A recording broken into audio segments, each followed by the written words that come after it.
ఇక్కడనే ఉంటాడు. కాకపోతే ఇప్పుడు ఉన్నాడో లేడో మనకు తెలియదు. ఈ విలేజ్లో కూడా చాలా మందికి తెలియదు.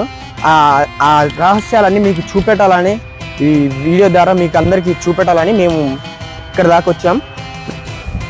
ఇగో ఇక్కడికి రండి, ఇక్కడికి వచ్చి చూడండి. ఇక్కడ ఆ సాక్షాత్తు ఆ పరమశివుని పాదము, ఇది పెద్ద పాదము పరమశివుంది.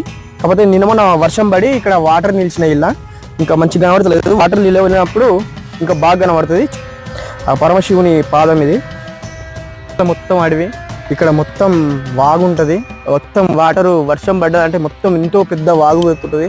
ఆ వాగు చూడండి ఒకసారి.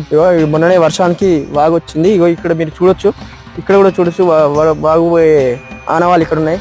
కానీ ఎంత పెద్ద వాగు వచ్చినా సరే ఆ శివలింగాన్ని మాత్రం ఏ మాత్రం తాకకుండా ఆ శివుని పక్క పొంటే వాగు వెళ్తుంది. కానీ ఆ శివలింగాన్ని మాత్రం టచ్ చేయకుండా వెళ్తాయి.